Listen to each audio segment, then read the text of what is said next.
Well, welcome into the bullpen here on ESPN 97.5 and 97.9 HD2. Joe George, Sean Mapes, Brian McDonald here with you as we broadcast live from inside the sportsbook at LaBerge in Lake Charles. We'll be here with you guys until 12 o'clock. We got a lot to get to on the show. Talk some college football playoff reaction to the games we saw yesterday, with what is coming ahead just now, not just in the immediate future, but in the long-term future of college football. Talk about the NFL games that happened yesterday. Little Rockets, Matt Holland of the Sportsbook will join us. We'll do our Mount Rushmore plus one, and well, maybe two of us will rip tickets up. Yeah. Because Brian has no tickets. I have 0 tickets to rip up. Wow. Fancy Brian over Yeah. there. Look at that. He's got no tickets to rip. Didn't wear the hat. Matt So was he can't match. Matt was talking about where they're most liable. They're most liable when Brian comes to town. So we Taking the books. So the next round of college football playoffs are set, and the spreads aren't, like when you look at them, they're not great, I would say. On New Year's Eve, it'll be Miami, Ohio State. Ohio State will be favored by 10. On New Year's Day, Oregon, Texas Tech. Oregon will be 1.5-point favorites. Indiana 7 points over Alabama, and Georgia 7 points over Ole Miss. So even as we get to this next round of the playoffs, only one of the game is expected by Vegas to be decided within less than a touchdown. Are we excited about these matchups because they're pretty much exactly what everyone thought they were going to be? Yeah. Except for maybe Miami. Yeah, and I mean, a touchdown isn't like It's not. it's not crazy. And you also had two underdogs, or at least two road teams, won in this past round. So it's not like it's been chalk all the way through. So yeah, I mean these matchups will be interesting. Oregon, Texas Tech will be definitely one to watch, just because it's two teams that are like, I feel like they're outside the top three, not just as far as seeds, but as far as they're in the tier 2 of contenders for most people, and it'd be interesting to see which one really can separate themselves, and if we feel like the winner has worked themselves into being, equals with the other three tier 1 title contenders that we see right now. Yeah, I mean, I look at this, and you mentioned the lines. Like, other than Ohio State, Miami, which I would take Ohio State minus 10, you can bump that up to, 13, 14. You already have the line. Like, I would still take it if it's 2 touchdowns. But other than that, I do expect most of these games to be fairly competitive. And even in that game, it's still at least 2 big brands. Like, we're looking at this, this playoff bracket: Oregon, Texas Tech, Alabama, Indiana. Now, Indiana's obviously new to the big scene, but 2 years now, I think they're an established brand at this point. Ole Miss, Georgia, Miami, Ohio State. We're not talking about any schools where the casual fans are like, where are they from? Like, where are they about? Or, I mean, the only one would be Indiana. Yeah, and they're they had a Heisman winner. And they're a Heisman winner and touchdown favorite against Alabama. Yeah, so I feel like it's kind of like after that first weekend of the March Madness, where like you want an upset or two, but then once we get to the Sweet 16, like give me Duke, give me North Carolina, give me the big brands, so I can have these juicy matchups, and that's exactly what we got. We weeded out the JMU's and the Tulanes and the schools that didn't deserve. Texas A&M. I mean, JMU has scored more touchdowns in the playoffs, so is Tulane than Texas A&M. That's a fact. Yeah. That's a lot for James Madison. That's a fact. So. I think we weeded out the teams that didn't deserve to be there, and now we got the best possible matchups we could get. Yeah, I agree. I think that Miami A&M, we talked about it yesterday, was so boring and just not good football. No, it's bad football. I don't think Miami has any shot here. But all the other games, I think there's probably not going to get on Ole Miss versus Georgia, but it wouldn't. Like, they're still a good football team. It was a one-score game in the regular season. Yeah, so I think we have 3 good matchups and one that I expect to not go very well for the Hurricanes. The biggest question that we talked about yesterday, I think now, is just like, how did the group of 5, did they play well enough yesterday in either game to where it makes you guys reconsider to keep them in going forward? I mean, JMU covered. They did, much to my chagrin. They did cover. I mean, they scored 34. I know it was a bit of a. It was mostly garbage time when they started racking up points, but they scored 34 and covered. Yeah. A Sunbelt team went a Sunbelt team for Virginia went cross country and played at Autzen Stadium in Oregon against a guy who was in the Heisman race for a long time and covered the spread and scored 34. In Tulane, they got blown out. 41-10 was the final, but we watched that game. We saw the stats. Like they moved the ball 400 yards of offense. over 400 yards of offense. They were constantly past midfield. They were kind of the classic team that once you get to the fourth quarter and the miscues graphic comes up, they had tons of miscues. That was a more competitive game than 41-10 would indicate.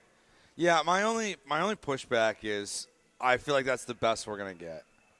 I just that's why I still don't think these we're also teams never going deserve. to get 2. Yeah. That's the thing. No, I know. If that's your worry, you're fine. We'll never get 2 again. No, we'll never get 2 again. They're going to make sure no matter. And if it's 1, then it's like, the 5 seed gets to, doesn't get a bye, but they get like a pseudo bye because a lot of times the 5 seed will have like a semi-credible case to be a 4 seed. So it all works.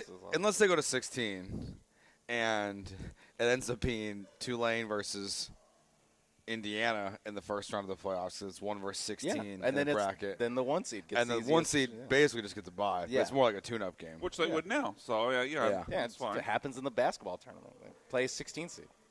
But 16 seeds win in basketball. Twice. Twice in what, 30 years? 30 years of the 64 team. What's like your guys' like gut tell you like if we expand to 16? Because I don't think we're going to 24. I think it's going to be 16. At least not this year. What do you think? Like, when will we see like that first? I don't know, 13 through 16 win. Ever? When do the Aggies get back in? Oh, they choke. I don't know. It's probably hard to predict. A decade. Yeah, we might get 1 in a decade. I mean, how long did it take for it in college basketball? 20-something years? Yeah. Yeah. Well, the 16 in football, I feel like is almost like a never. Like that first 16-1, I think was what, like 6-7 years ago. 6-7. That was unintentional. It was unintentional. That was unintentional. It was pre-COVID. UVA, right? Yeah, it was over UVA. It was before COVID. UMBC. Yes. Yeah, right. and then Loyola Chicago, I think, 2 years later. And then the other one from a couple years ago beat Purdue, FDU. Oh, so there's been 3? No, Loyola Chicago never did it. They made the final 4. Oh, they're a 15 seed. Okay, okay. They made a Final Four as like an 11 seed or whatever. Of course, Purdue's been one of the teams upset. I mean, it's like the 2 schools. So that's to your NM point. It's like it's Purdue and Virginia. Yeah. Which is crazy. Virginia won the title the next year. Yeah. But like it's like if you're going like if I could go to the book over there and say, can I take odds on the first top 4 seed to lose to a non-Power 4 team in the college football playoff? The Aggies would be my bet. Oh, you number 2? They're 0-5 in the college football playoffs. Yeah, but I feel like even if they played at Jamoke, like they would win that one. Okay. Like, and then my next one would just be the ACC. The ACC versus the field. Let's be honest. I mean, ACC. Let's just rename it Group of 6. Like it's. I mean, that's basically what would have happened. Yeah. if they put either Duke or honestly, if Virginia also got in, it would be like, this is kind of also another. Like people would be really upset. Like if honestly, Virginia had won, Virginia or Duke versus Ole Miss. Let's just say hypothetically. Yeah. I don't think the spread is much different than what it was against Tulane. I don't think so either. I was gonna look up what was Virginia's final ranking in the playoff, like before the game they lost to a 7-5 team. 18. Yeah, I was gonna say that. And what was Tulane, like 21? Yeah, like I think it's very similar. Yeah. There's really not Same much team. difference. It's a Spider-Man meme. Yeah, it's just the patch on their jersey is like a little bit more credibility, Yeah. but. I mean, they are also they're 17. I mean, what are we doing, guys? Yeah, see, that's where I don't. Everyone's talking about the Power 4 teams, like, and how the non-Power 4 teams how it shakes out with the college football playoff committee, and if they're going to leave them out. I think more realistic here is that, instead of what the current new system is supposed to be, where the ACC champion is guaranteed a bid, I wonder if it's more like the Big Ten and the SEC say, "Hey, ACC." We're not giving you that guaranteed spot. Or maybe there needs to be a qualifier. Like, you get an automatic bid, but you got to be top 12, like the Notre Dame thing. Yeah, like that to me is where I wonder, like, do they throw their weight around a little bit? Because I always thought we were headed towards a 14-team playoff was the first one, and I thought the Big Ten and the SEC were going to set it up where it was basically written in stone that the SEC champion and the Big Ten champion are essentially – the 1 seed in the AFC and the NFC, and they're the 2 teams with the bye. And everyone else plays in the first round. And you follow the NFL format. I thought that would be the first step we took. And then now it seems like that's way past gone, and we're going to 24, 16, whatever it's going to be. I hope we don't get 24. Just go to 48 then. Yeah, no. I don't see how 24 solves anything because it'll just be more Tulane's in. Yeah. It's like the thing everyone hates would happen more. Yeah. I also hate the argument, well, if we put in more teams, then we'll stop having to debate. It's like, no, we'll just change the debate. We'll just debate about 8-4 teams. People will still get enraged about team 25 and 26. A 7-5 SEC team versus a 9-3 Big 12 team. Oh gosh. That's what we would talk about. I know it is. I just don't want to, Sean. I got no interest. We would be arguing about LSU making the They playoff. won't turn off the take machine. Yeah. The take machine will just shift to something else. Yeah, it's going to make me really sad. It's literally what happened between the 4 and the 12. Yeah. We just act like these team 10 and 11 are the next up. We have the case in point in college basketball. That was part of the argument when they went from 64 to 68 with these playing games. We'll have less arguments if we basically lit in the last 4 out and give them a chance. No, we still have Seth Greenberg and who else just freaking out every single year. Doug Gottlieb, before he took a college basketball job, freaking out every single year about some 20 and 15 team that didn't make the playoffs. Dick Vitale on the Bracket Reveal show saying how every team that got left out shouldn't have been left out, but never saying who should be left out. Yeah, whose spot Virginia should they have Tech taken? Was super scintillating, sensational, baby. Yeah, it's always Virginia Tech.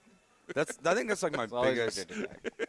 And that's where Buzz is at now? Yeah, he's there. I think that's one of my least favorite things that we saw this year in the college football playoff too. Is when the analysts would go up there, and they'd be like, "X team deserves to be in," and they would never be like, "This is the team that should be out." Yeah.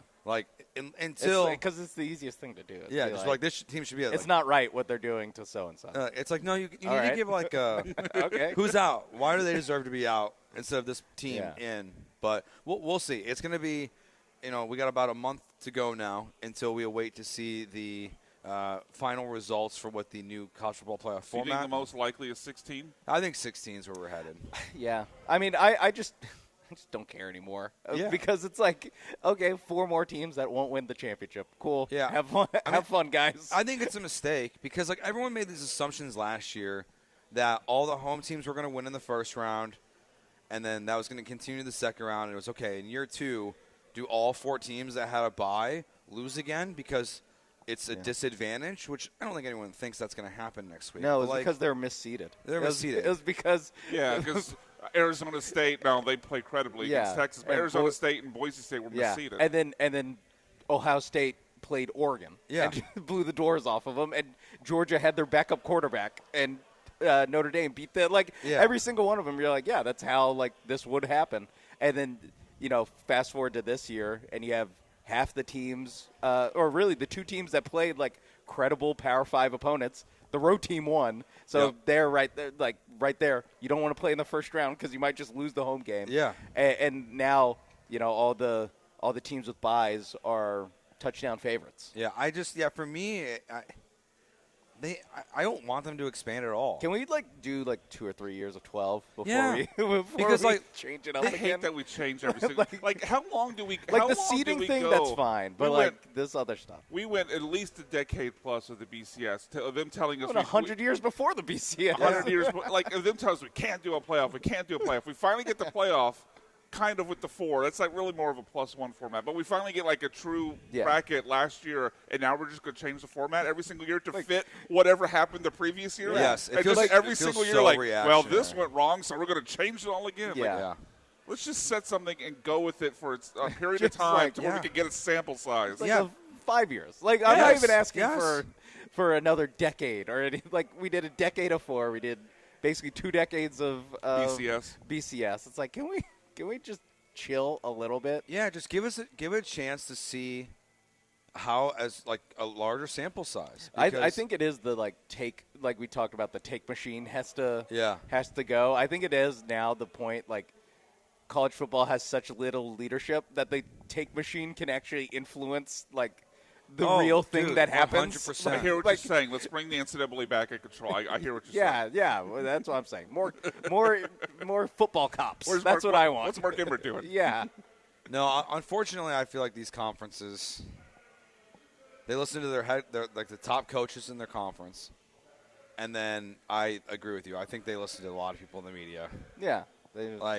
I think people underestimate how much else you power. explain the Notre Dame Miami switch? They heard public pressure. Yeah, I think they also they didn't want to leave out the ACC. That too. I believe in that conspiracy. Hey, you know what? Credit to Miami. They got the win, so they advance. Yeah, which makes me sad. They proved it on the field twice now. I really needed A&M to win that game.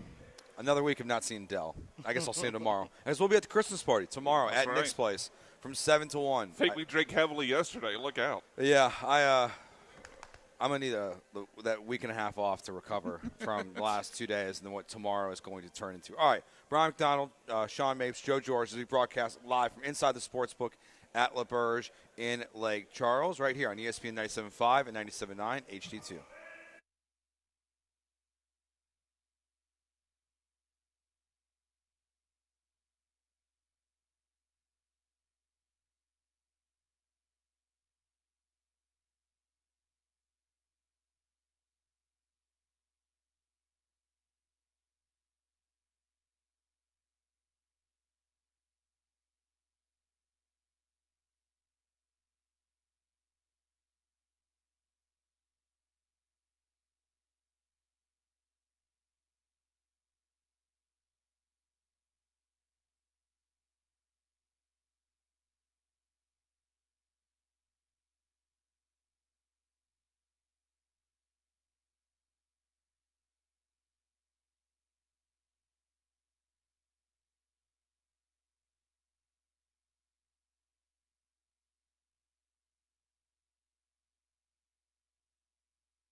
You're listening to The Bullpen on ESPN 97.5 and 97.9 HD2. Broadcasting live from the mobile Huntington Bank Studios located at LaBerge Casino Resort, Lake Charles. Here's Joe George, Brian McDonald, and Sean Mapes.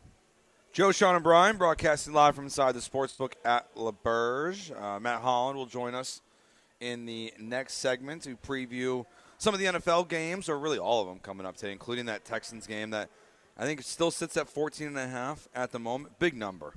Huge. Huge. There was a football game last night. Great game by the Eagles. Got the win over the Commanders. That's not the game you want to talk about, Joe. Yep. Great win by Oregon. Ducks fly together. Quack, quack. Yeah, Eagles -7. I hear you. It was a great night. Covered. And then there was this other game last night. What did you guys think of the Bears game last night? You're gonna sit this one out, let Sean and I discuss I just think neutral parties are here. I think these are two teams that are good, but it kind of feels like a higher version, Sean, of what we saw years back when Texas faced Notre Dame in Austin. It turned out to be two bad teams scoring on each other. That's not true. That's garbage. Hold on. That game. Hold on. It's up a level because these are two legit playoff teams. It's the Miami Texas A&M game. Okay, Joe, take your heads off for this one. I think these are two teams that are going to lose in the first round of the playoffs. That's what Miami and I think that's what A&M would have done if one of them had to win. These are B-plus teams that will both lose in the first round of the playoffs. Unfortunately, I think you're going to be wrong. Oh, I didn't get to. You're going to say a second. Because unbiased. Sadly, for my heart, for my hair, I think they're going to play for the third time in the first round of the playoffs. Oh man, I feel bad for you on that one. We won't be together. It will be Miami. We will not be together for that one. It will because be Miami. I'm not sure I can ever watch a Bears-Packers game next to you ever again in my life. Why? You had the money on the Packers.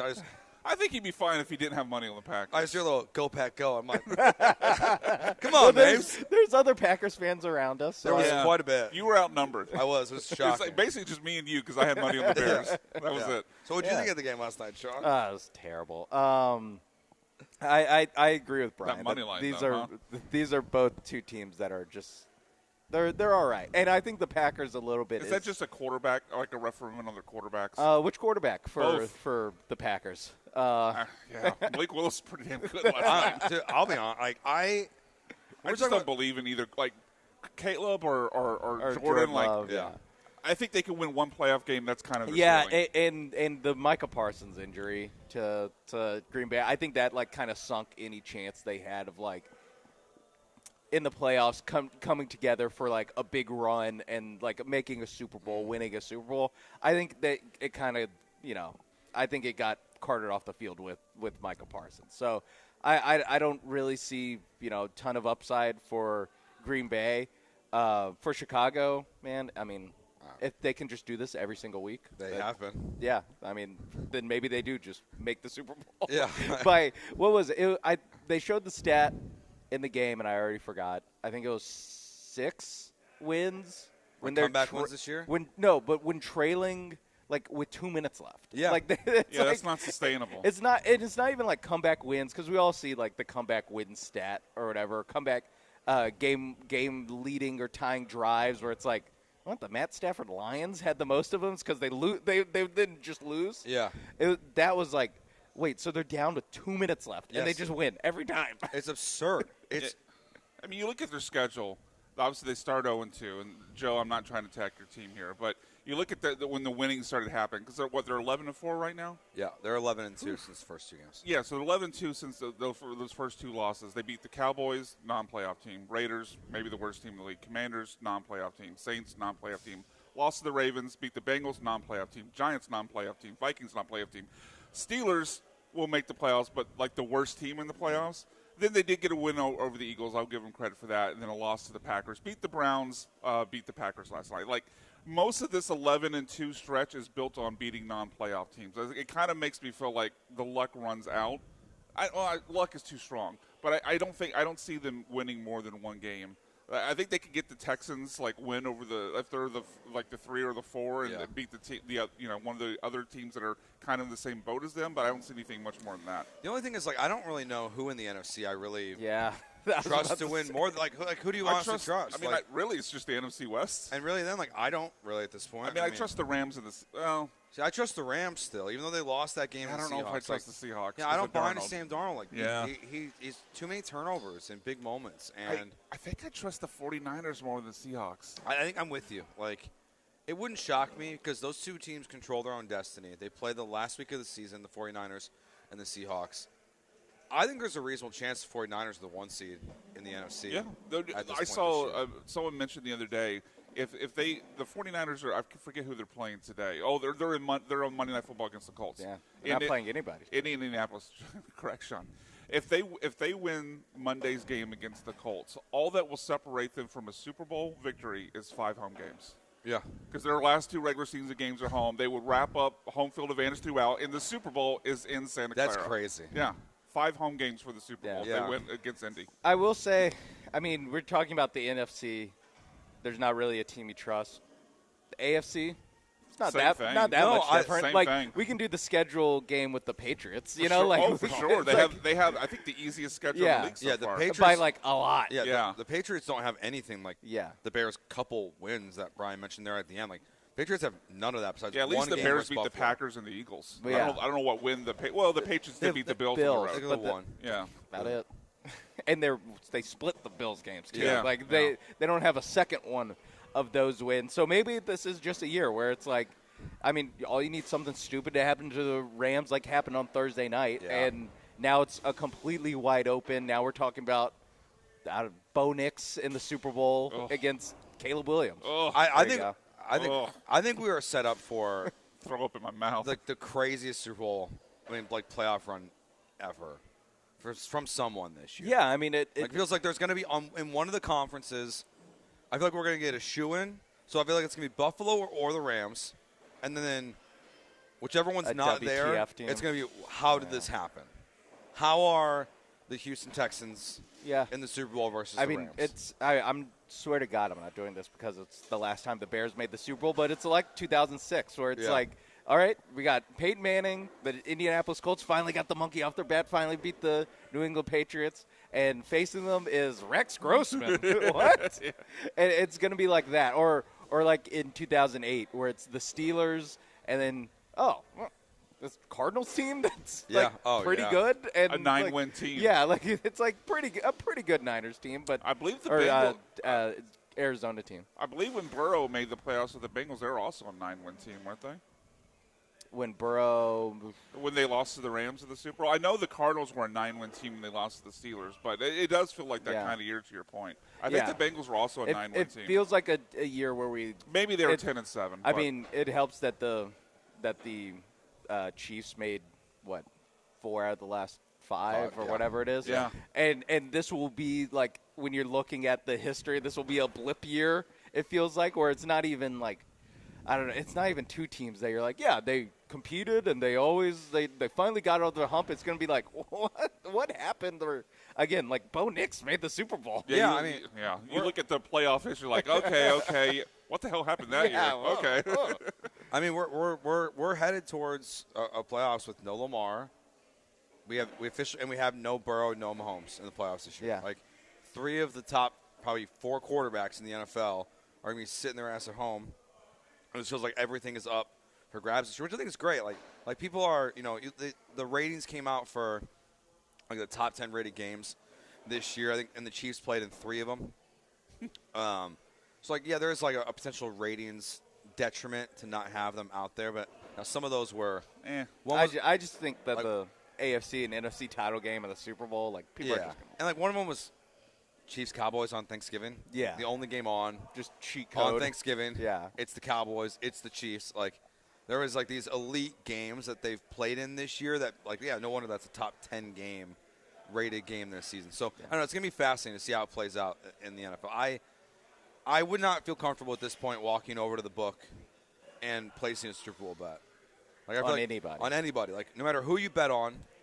I would counter that in saying, you could just take random shots in the dark and feel like everyone's alive. Yeah. Outside of, maybe a handful of teams. I was thinking about doing that. But even then, you take a shot in the dark on, one of these teams, and they can lose in the wild card round and you feel stupid. You're just like, wait, why did I bet on this crappy I'm not saying team? go on and put down $1,000 on them, but if you just want to have fun with $100, I think you're a chance on just pick a fun team with long odds and roll the dice because this is if any year that random fun team is going to win, it'll be this year. Yeah, right now it's Rams plus 475, followed by the Broncos. The Seahawks at plus 500, the Bills plus 750, the Broncos plus 850 are the top 4 teams right now. Texans are plus 1,200. Disrespectful. Wow. I was curious what the Bears odds were after last night. They jumped dramatically. Oh, yeah? What are they at? They were plus 3,000 before the game last night. They're plus 1,800. Whoa. No, that's a large jump after last night's game. All right, that's Brian McDonald alongside Sean Mapes. I'm Joe George. It's ESPN 97.5 and 97.9 HD2 as we broadcast live from inside the Sportsbook at LaBerge in Lake Charles.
This is the Bullpen. On ESPN 97.5 and the ESPN Houston app. Broadcasting live from the mobile Huntington Bank Studios, located at LaBerge Casino Resort, Lake Charles. Here's Joe George, Brian McDonald, and Sean Mapes. Joe and Brian here with you this segment as we broadcast live for the last time in 2025 at the Sportsbook at LaBerge in Lake Charles. I mean, hey, make it happen, Matt. I'm working on it. We can come back for New Year's. New Year's is a lot of fun. New Year's, I was thinking about this. Matt Holland's joining us. It would be a lot of fun to be here, especially because you have college football playoff games now. Like having both those games. I mean, Miami, Ohio State, 10-point favorites is Ohio State on New Year's Eve. But it would be a lot of fun to be here on New Year's. I'm going to try to convince the wife. Come up. The casino atmosphere for New Year's, it's our busiest day of the year. They do themed parties. The halls are decorated. They'll have live entertainment on the casino floor, whole bunch of specials, things like that. It's really a cool atmosphere. Yeah. And, add to it, like New Year's Eve, there's they have a bunch of parties within casinos, so the room might not be as busy, but the day after, I promise you, this place will be packed. Yeah, 3 college football playoff games the next day. It's going to be and hopefully better quality college football playoff games than what we got yesterday. Yeah, it wasn't great. We were talking about that in the first segment of the show. It was – the group of 5 teams, at least one of them covered. Yeah, JMU covered. JMU covered. They scored over 30 and covered. Little respect for the Dukes. Why? I was on the other side, man. Don't bring it up. So was Sean. Oh, so was Sean, yeah. Well, Sean, I'll tell you, look. Sean had a rough night. Sean had a rough night because he had a parlay, I think it was, that looked easy money because he had Packers and Oregon, and then they both lost. He was cashing that ticket in his head, and all of a sudden with the snap of a finger. Yeah, they both lost. Yeah. It's one of those where it's like. Then the onside kick happened. It was so bad that he did not come out and gamble with us after we left. He just decided to go to bed. You know what? But I respected the commitment. We're done here. We're done. Yeah, it was. I don't know. It was wild last night. We were texting last night. Yeah. We were just talking about the game. I still can't believe the Bears won last night. No one can. Only the Bears can. That's a game that you lose every single time over the last 10 years. Yeah. Santos misses 3 field goals in that game. Yes. Something tragic happened. Yes. Everything worked out. Yes. Well, you know how many times I've seen the Packers do what they did to the Bears last night? Enough. 2 weeks ago, the Bears had a chance to win, and Caleb threw a pick. This week, he threw a touchdown. I cannot believe still the way that game shook out last night. There was too many Packers fans in here. I don't know what was going on. There was like 5. I was already okay. So 5. Okay, five is too many. Matt, it was a 5-to-1 ratio. Yeah, it was a 5-to-1 ratio. Okay, it's even worse. Yeah. I got you. Yeah, I was alone. I was very much alone last night. I was with you in spirit. Brian had. Yeah, I was with you with my wallet because I had some money on the Bears. Well, that's honestly, I can't believe I won that bet. I think I bet on the Bears at plus 180, and it was right before I think the Packers got their last touchdown, I think it was. When they went up 10? When they went up 10. So I was like, this is a bad bet. And then, hey, cashed it last night. Not a great noon slate in the NFL, I would say. You're being generous. Yeah, it's bad. Now, there's really only one playoff game one game with true playoff implications. That's Bucs Panthers. We were talking about before we got on the air. I don't even know how you bet on the Panthers or the Buccaneers at this point this season. Those teams are so up and down. Panthers have beaten the Rams and Green Bay and gotten swept by the Saints. If you can figure out how that works, good luck. Congratulations. You can take all of our money. And the Buccaneers, like Baker's been hurt all year. But it's a comeback game because the Panthers cut him. They made him rush as an edge rusher in practice. So this is the revenge game of all revenge games for Baker. I agree. That game is a total stay away, but we're going to end up. I think the feature choice is going to be the Chargers-Cowboys, just because the location that we have with a lot of Dallas fans, but also the Chargers winning, helps their playoff implications. Everything else, it unfortunately just is not a good early slate for the NFL. Late slate's pretty good though. One game I'm morbidly interested in, Matt. I'm wondering what your thought on this game is. I kind of like the Titans +3. They're at home. No Patrick Mahomes. Motivation's out the window because the Chiefs have been eliminated from the playoffs. No Rice either. No Rashee Rice. And the Titans have actually been playing some close games. Got a win in Cleveland a few weeks ago. I forget who they played. Was it San Francisco they played last week? Were fairly competitive. I think Titans are a live dog here. I think they're feisty, but I don't know what incentive Tennessee has to win at this point. I mean, Tennessee is just Kansas City is it's still the Chiefs. Yeah. It's still fun to beat KC. Kansas City is so much better at almost every single position, except for maybe quarterback. Maybe say Cam Ward's better than Garner Minshew, whatever else. But I just feel like Kansas City should still win this game, and Tennessee is still incentivized to loss. I mean, they're trending in the right direction. Did you say KC's incentivized to lose, though? I think they're in no man's land. I don't think they can lose enough to really benefit themselves. At 6 wins, though, they could still be like a top 10 pick. Yeah. Yeah, I mean, they need a little bit of help. I mean, but it's such a weird thing for Kansas City because I feel like there's so many changes that they need to make. That one single draft pick, it could help them, but I think you're going to see more roster unload and reload this offseason. Not necessarily with the draft. I think they're going to try and get veteran players that come in, and that's where they're going to strengthen. Because if you look at it, their track record for drafting players over the past couple of years hasn't been stellar. No, it's starting to catch up with them a little bit. Yeah, I mean, even if you go back to the Clyde Edwards-Helaire pick, it's awful pick. It felt like in the moment it was a genius. He's going there as an LSU fan. It's like that is a perfect fit, and then it wasn't. Yeah, that's one that I remember. Sky Moore worked out well, right? Yeah, it's Xavier Worthy. I mean, I figured he would have a huge impact. I thought he was going to be like a Tyreek Hill-esque, addition, and they just can't figure out how to use him. I think he scored a touchdown this season, or hasn't scored a touchdown since early in the season. I know he hasn't. I've wagered on him a lot. He has not done it. You mentioned the big game up here is going to be the Chargers-Cowboys. Cowboys favored by 1.5 at home. 2 now. 2 now? We had 2. Okay. How do you feel about that one? Because the Cowboys are 6-7-1. It feels like they should not be. That was not. No, that's their record. That's their record. That's not fair. No, that's their record. Sean's doing it too. Yeah, that's their record. I have 2 small kids. Please stop. Who do you like in that one? Chargers. Chargers are going to do the thing that they've been doing. It feels like the past 3 weeks, just make the game ugly as hell, and that is just going to favor them. I have been impressed at times with what the Cowboys' offense has done. Just the defense has done nothing to really, say, hey, we can. This Chargers offense is not going to be explosive or anything else. I still don't see a reason why they slow down. I think the Chargers are going to have the possession for like 35, 40 minutes of the game, just grind it to a stump and just end up eking out like a 2017 victory. Low scoring, just bleed the clock type situation. So a big one for Texans fans is Jacksonville going to Denver. Huge game. Denver's what, a 3.5 3.5 point favorite? How do you see that game? The Jags, I've actually been on the right side of a lot of their games this year. I'm a little bit more bullish on them. Now, I'm not saying like I think they're Super Bowl contenders, but what they've done on offense has been pretty – I like the fact that Trevor Lawrence feels like he's playing more like Trevor Lawrence from Clemson, not the broken Trevor Lawrence from the past 2 or 3 years. Brian Thomas has gotten a little bit more active, and they have a really good running game. I think for everybody that mocked the head coach hiring with a Duval whenever he came out and everything else, he's great. That team has been great. really good, and I think it's just one of those classic defense versus offensive matchups. And Bo Nix has. I can't say anything negative about him. I was, maybe he's a game manager. He's played excellent the last 2-3 weeks, and maybe just if Jacksonville can get a stop, they're playing at home in Denver at altitude. That is going to be a factor.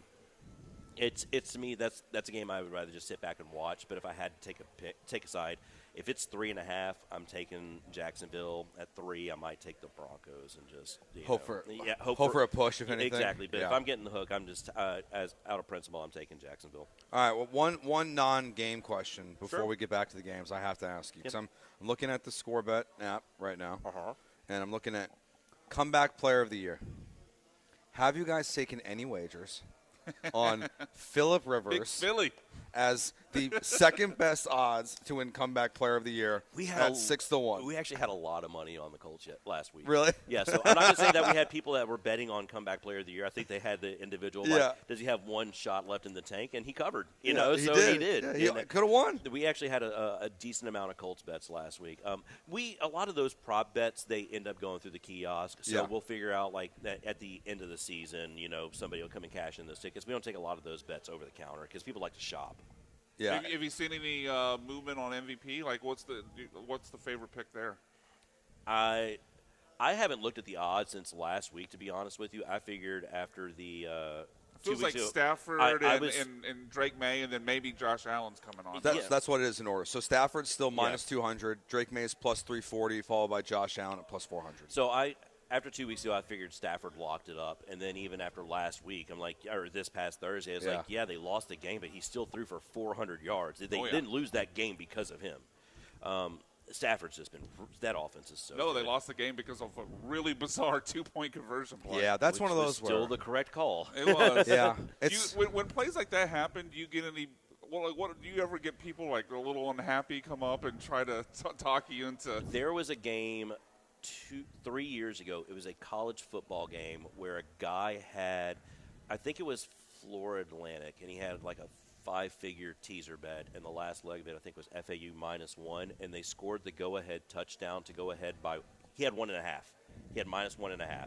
They scored the go-ahead touchdown to go ahead by 1 as time expired. So and they didn't kick the extra point. He is celebrating because they're about to kick the extra point and win. He's like, why are they going to the locker room? I was like, it's college. They don't have to kick the extra point. The game's over. And the expression on his face, and he didn't get mad. And he was just like, you've got to be kidding me. That's heartbreaking. I was like, no, that's just the rules. That's honestly that might be one of the worst ways to lose a bet. It's one thing to have NFL will do that in overtime. Yes. Mm-hmm. Yeah, because at least in overtime, you're like, that. Like we've all been in overtime. Like we've seen it. Like everyone gets it at this point. We've all been screwed by that in some way, shape, or form betting on it. But like in a college football game in regulation to end that way, that's a tough one. Yeah, and it just like they're not going to do anything. I'm like, no, they're just not. They don't have to. Texans are favored by 14.5. Big number. Please. I think they cover that game. I do too. Did you say yesterday that you had a decent amount of action on the Raiders? Mm-hmm. I got 5 figures on it. Wow. Yeah. Is it just is it the hook there that people are kind of looking at? So, this player who I actually do respect, he's just a contrarian. Okay. He loves betting dogs and unders, and he's a solid player, and he has an opinion. He fires, but he liked the number at 14.5, and sure, let's go. Another one that's really interesting for playoff implications, but also just in terms of the spread and everything, is Sunday Night Football. Patriots 3-point dogs on the road at the Baltimore Ravens, and Baltimore's been pretty up and down this year. They're healthy tonight, though. Like it seems like they're kind of full strength again. But I still have no confidence in that team. No, and now if they win that game tonight, it changes everything again in the North, to where you're gonna have 2 8-7 teams, assuming the Steelers lose to the Lions today, which I think they will. I think they might cover that 7.5. But so, do you like the Patriots side or like the Ravens side of it? I like the Patriots from a betting number. I would take the +3. I still think the Ravens can 1 or 2 point win, possibly. Like, if this game was a pick'em, I would probably take Baltimore at home. I don't think that they should be a 3-point favorite over a team like the Patriots. Mm-hmm. I just think the Patriots they're just so much better in a better spot than they were last year. Drake May has been really good. They're a little bit limited on the offensive side as far as weapons, but that defense is well coached. Vrabel's not new when it comes to playing against Lamar Jackson. Mm-hmm. I think that they will have a game plan in place, and this is pretty much do or die for the Ravens. And I also think that this is kind of Harbaugh's last stand. I think that the Ravens probably move on from him. Mutual parting of ways, whatever you want to call it. I just think that if they miss the playoffs, I think it's run its course, and I think they're going to look for something new.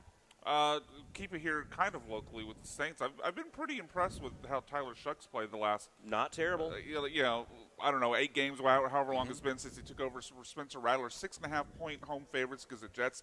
I like the Saints to cover there. What do you think about Shuck and that number today? I think that's actually a great spot for the Saints as far as from a betting perspective, because I think that there's been enough buzz around here locally in New Orleans that I think they're excited going into the draft this year because they think they might have a quarterback. And they can actually draft for need in a relatively, good spot. And the team is just playing better. The coach, Kellen Moore's done a good job for what he has. No Kamara, a bunch of new people. Defense is veteran, but it's stepping up. I think that there's going to be, even if it's a 4 or 5 win team, I think that crowd is actually going to be a lively venue today. And I think they're going to be there for supporting them. I think it's going to be like a true Superdome home advantage. And getting less than a touchdown, I would take the Saints here. I just would. Is it Cook? Is it Cook still quarterback? Yeah. I mean, you got a third-string quarterback playing in the dome. And that Jets defense is awful. They gave up 45 hold your nose and to take the Saints. Jaguars? Yeah. Yeah, they announced Justin Fields is active for this game. He's going to be the third quarterback. The emergency? Yeah. That was my thing with that's almost like a slap in the face or an insult. Like whenever the Dolphins said the same thing with Tua, like you were going to be the third string backup. I was like, that means you are done. Yes, like it's over. Yes. Like there is no future. You are not part of it. I mean, with Fields, I get it. Like I used to be the biggest Justin Fields homer, but my gosh, he's gotten so much worse since he left Chicago. I didn't think that was possible, but he has been awful everywhere he's gone at this point. Yeah. And it's crazy. Like this feels like, how do you feel like the action's going to play out for the Super Bowl? I mean, we hit on it a little bit yesterday, but we were just talking about how it feels like there's all these teams that can win. So do you feel like it's going to be more sprinkled this year?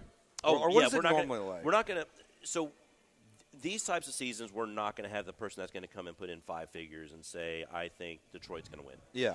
It's going to be maybe 1,000 on this team, 1,000 on this team, 1,000 on this team, and the bigger bets will come into the head-to-head matchups. Yeah. In the past, whenever it's been like the Chiefs, I mean, it was the first Eagles-Chiefs Super Bowl. In November, I had a guy came in and put $50,000 on the Chiefs to win the Super Bowl at 6.5 to 1. We still take that kind of action, but you're not going to see that because there's not a team like – nobody's like, this is a dark horse to come in or, anything else like that. It feels like it's kind of a crapshoot. I feel like you're just going to – I'd rather just diversify my bets and just I'm going to bet teams in individual matchups. And if I feel like I'm on the right side of it, just money line it. Just, hey, I won the first week. I'm going to take all that, just dump it on the second week because I think they're going to advance. That's kind of betting style I think that you would see this week or going into this playoffs. All right, Matt. Thank you as always. I want to say one thing before we leave. Jerry, if you're listening, take Detroit. Take Detroit, Jerry. There you go. You heard Take it Detroit. First. All right. He is Matt Holland. Thank you as always for. Hey, and happy holidays, guys. We happy appreciate holidays. y'all being down here. Yeah, you're the best. We love coming out here. It's ESPN 97.5 and 97.9 HD2.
The Bullpen is broadcasting live from the mobile Huntington Bank Studios, located at LaBerge Casino Resort, Lake Charles. On ESPN 97.5 and 97.9 HD2. Now back to Joe George, Brian McDonald, and Sean Mapes.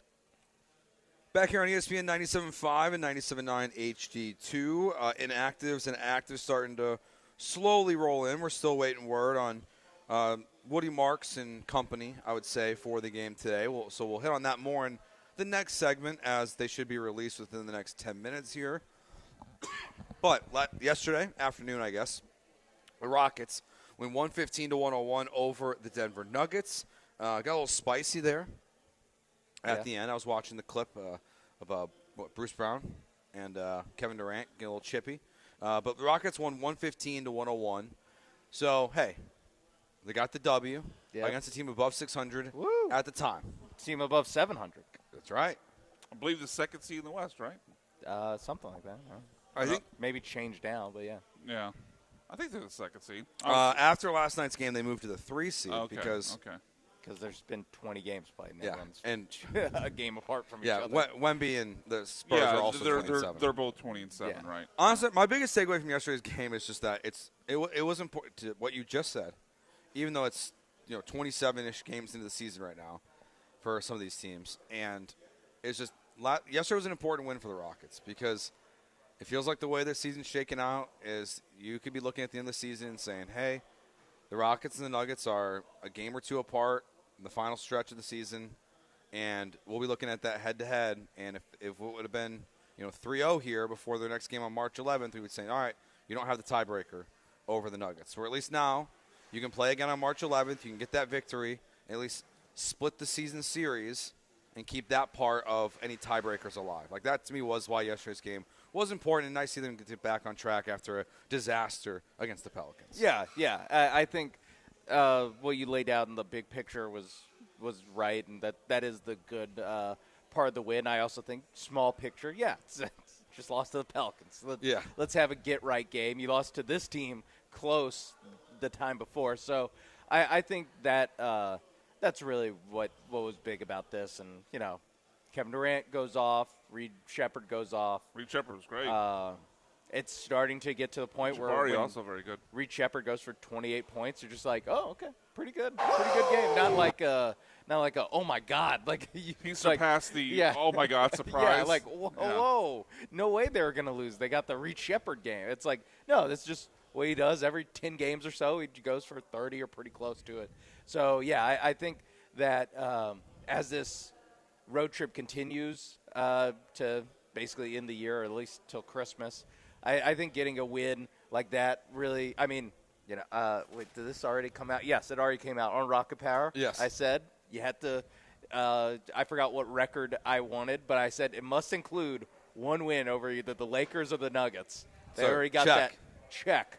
They're good. I said both games, but they're 1-0 so far, so they're on pace to meet my demands that I have for them, which is obviously you have high standards. Obviously, what they do this for. They play for not the name. I think you saw that. Jersey. They I think you saw that with the extra verve that they played with. That Reed Shepherd was like, "Oh my God!" Mapes said I had to win this game. They play for the name on the back of the custom jersey the Rockets gifted Sean Mapes a couple years ago. That's what they play for. In April. But, getting back to Joe's picture, I think we talked about this last time we were here. Like, it's really important that they stay in that 2-3 window.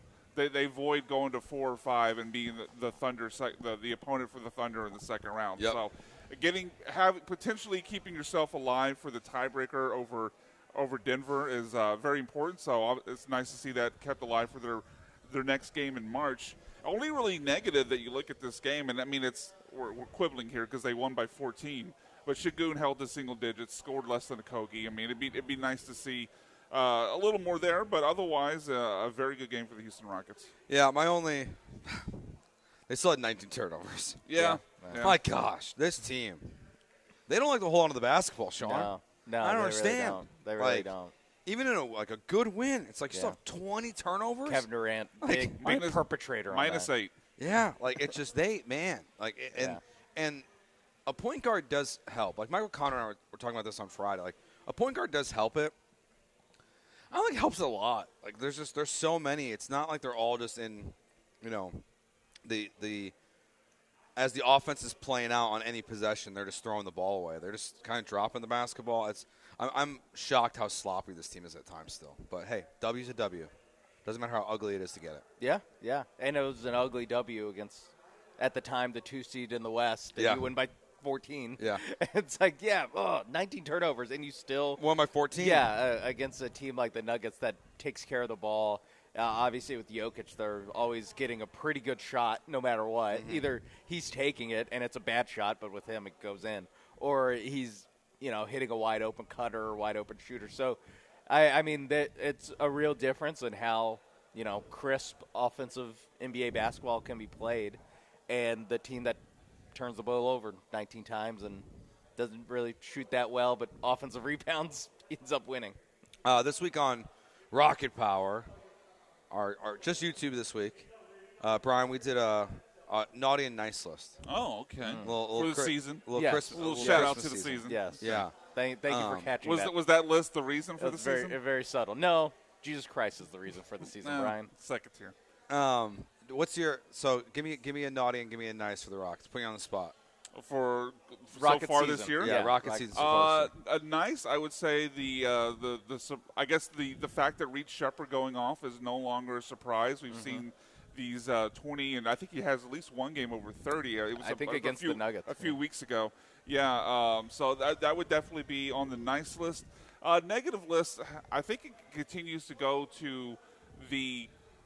Sometimes it's back-to-back. Sometimes it's just against bad teams. But we've seen far too many, just play to the level of your competition games with the Rockets. We thought that was what they kind of did against the Pistons. Turned out the Pistons are really good.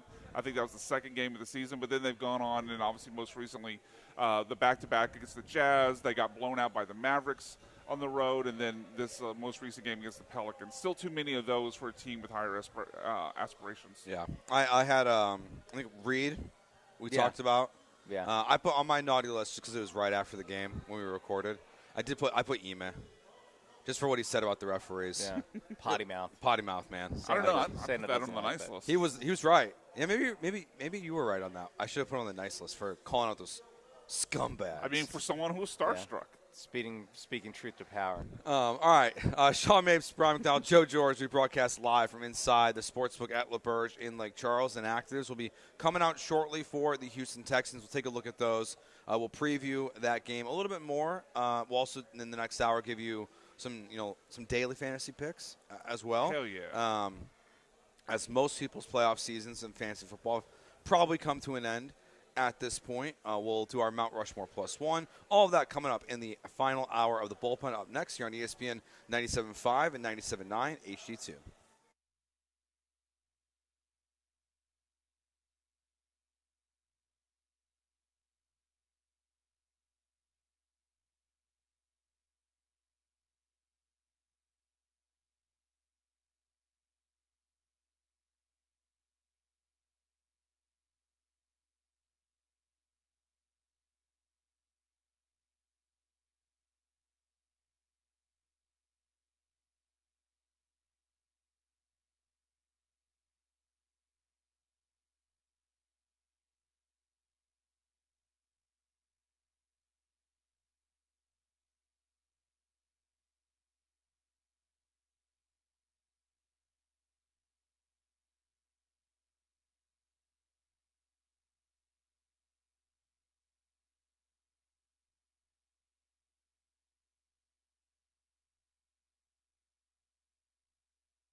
It's the Bullpen. On ESPN 97.5 and the ESPN Houston app. Broadcasting live from inside the mobile Huntington Bank Studios, located at LaBerge Casino Resort Lake Charles. Here's Joe George, Brian McDonald, and Sean Mapes. All right, broadcasting live from inside the sportsbook at LaBerge. Joe, Sean, and Brian. The Houston Texans don't play till 3:25 today, so all of us will be hitting the road out of here so that we can watch the game at home, because my wife would kill me if I tried to stay here till 6:30 to watch the game. Because we've been waiting all day for 3:25. Waiting all day for 3:25 Amen. and 3:05. Really, just we don't want to wait all day for this noon slate. The noon slate's it's really bad.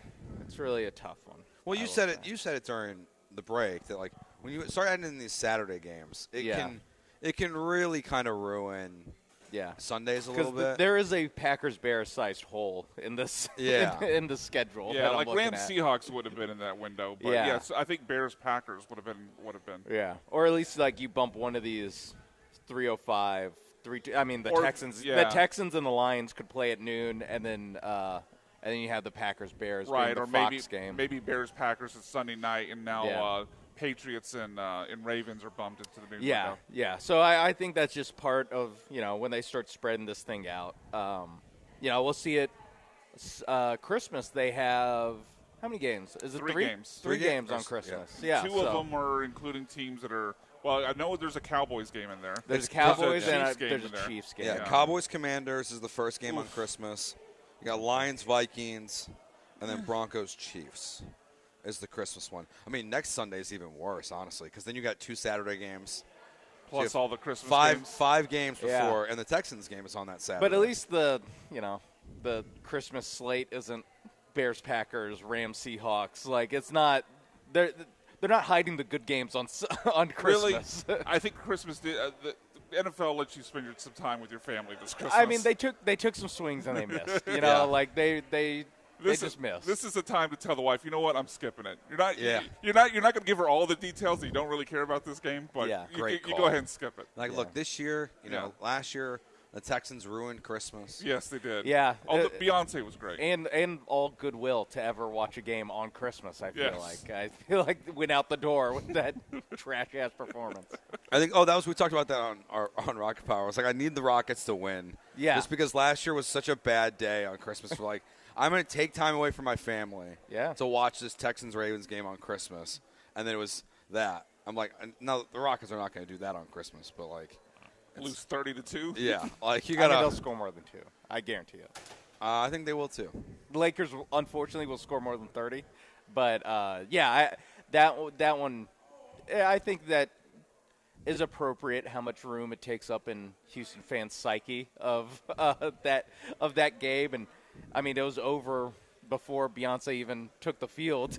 And I remember watching it with my family after the performance, and we were just like, yeah, that was good. Whatever, kind of went back to milling around during halftime. Then the game started. I was like, by the way, you can just change the channel. Like, I don't like that's where I turn in my badge and gun of like, I need to watch this for work, family. Yeah. So because we didn't work the next day. Yeah, I didn't work for another week after that. I was like, yeah, they're playing another game between now and then. I mean, today's game, like we talked about a little bit yesterday, and we just talked about it with Matt as well. They're favored by 14.5. To me, it's more if they don't cover today, bummed.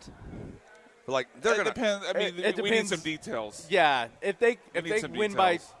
10 or 14, I'm cool with them not covering.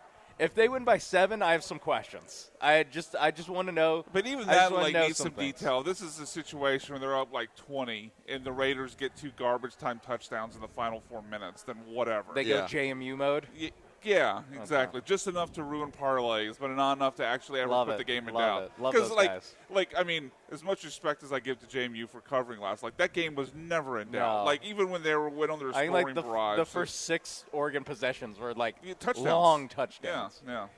Yeah. It was. I don't know. How you feeling, Sean, about last night? You okay? No. The daiquiri not help. Really. The daiquiri it did help. Which one did you go with? Same as always. I had. On a night like yes, on a night like that, I gotta run the ball. Yeah, I gotta just do what's best for me. And normally I got the medium. Got the large. Oh, really? I felt like I earned it. Yeah, I felt like you deserved it. You know You what? got to go Dreamsicle. Debilitating brain freeze. But that's but that helps numb the pain of the loss. It really did. It draws your attention away from like what's actually bothering you. It was something else to So look you're at. thinking about that and not DJ Moore catching a ball in the end zone. That's all I was thinking about. What a throw. What a throw by That's all I was Caleb. thinking about. I feel like he doesn't get enough credit for that throw. That was like 60 yards on the dot. I can't believe they threw that play. Like, I mean, it just shows how much confidence they have in their quarterback. It'd be nice if CJ made a couple of those throws today. Big ones to Nico. Big ones to Nico. I think Nico gets some big ones. Yeah, I mean, we're going to do our DFS picks in the next segment, but Nico's someone like I would look at today. Expect to have a good day. I mean, the Raiders are terrible. There was a report this morning about Pete Carroll's future being in doubt. Oh, we yeah? talked about that a little bit yesterday. Yeah? It's in doubt? Yeah. They're not sure if they're going to bring him back? Oh, okay. I just should have never hired him. I'm really curious, like, with how the Raiders kind of operate now with Tom Brady in the mix. Because I get this feeling he's going to be slightly impatient. Do you think he's involved much on Yeah. I can't see how he could be involved in the day-to-day. Maybe he's involved in the big picture. But Yeah, I don't think he's involved in, like, the day-to-day, but like firing a coach and stuff? he's also a minority owner, so it's like he has – No, but see, he's Tom Brady. Like, so, like, you can have a minimal ownership stake like he does, but it feels like when Mark Davis says, you know what? I've hey, seen Tom. Mark Davis. I think he's like, he's just listening hey, to Tom, does it make sense to hire an offensive coordinator and not let him run his own offense? And Tom goes, yeah, it's a great idea. And then has to fire Chip Kelly halfway through the season. I wonder how patient they're going to be. Like, they're one of the more interesting teams to me this offseason because, like, does Tom Brady have some kind of appreciation for Tua or Kyler Murray? I don't see how he could. I don't know. I just don't know what like. The plan What would he is. see? Like, Yeah. and I get like I don't even really honestly. And this sounds crazy. I don't think it's impatient to fire Pete Carroll. No, I get it's 1 year, but he's like 75 years old. Like it's not like his future is in doubt, is what you're saying. Yeah. I'm saying he might not make it to next Christmas. I'm just saying like. Patient is what? He's only going to coach for 3 more years anyway. Like, I mean, what are we talking about? Yeah, it was in retrospect, very odd, like short term, like, yep, let's change this thing around. Let's have a quick, not a rebuild. You were hoping he could build culture and then hand it over to someone else. Yeah. But he didn't build any culture, so run him out. It kind of felt like it was like, let's bring in Pete Carroll. Let's let him fix things a little bit. And then as he gets to 80, hand it off to Chip Kelly. Yeah. And, like, that's your plan going but forward. But now they need, like, a deep cleaning. They need the deep carpet cleaning of like, we're not ready to compete anytime soon. Like, because you watch these guys play, like they don't have guys. Like they just are under talented. They have 2 guys. They're under talented at might every have one position guy. other than those 2. I think they have one guy because I don't think Crosby's going to be on the team very long. I was talking about Bowers and Genty. I'm kind of out on Genty right now. I'd be willing to give him a look. I'm not going to give competent him. line. I'm not going to. Yes, but I'm not going to give them. They've got a guy.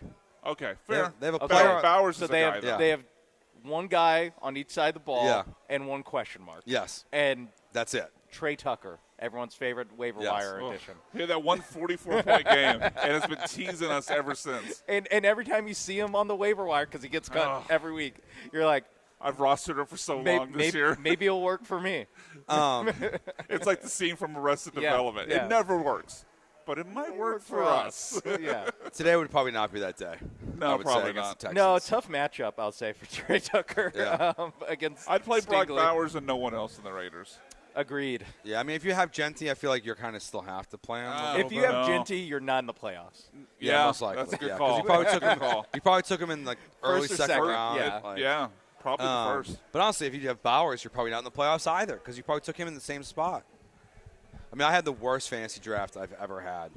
Yeah? What were your first couple picks? I took those 2 morons back to back. Genty and Bowers? Yeah. Wow, so you're very leveraged in the Vegas Raiders. A Raiders stack that early. Yeah. I mean, who could have seen that problem? Didn't go well. By the way, I am in the playoffs with Brock Bowers on my team. Congratulations. Right. Is that, Well the, done, is, Mapes. that, is that the ESPN one? It is the ESPN league. Sean Mapes, the only employee of the morning crew. So Lance, John, and Dell, none of them made John it. didn't make the playoffs. No. Lance and Dell got knocked out last losing week. streak to knock him out of the playoffs. I feel like I get like 4% credit. Because his name is literally I'm the commissioner of this league, and it still says my name on the team. Yeah. For John? No, for for Sean. me. Oh, for Mapes. We're co-owners. I haven't done any work. He's the Tom Brady. Yeah. I'm the Mark Davis.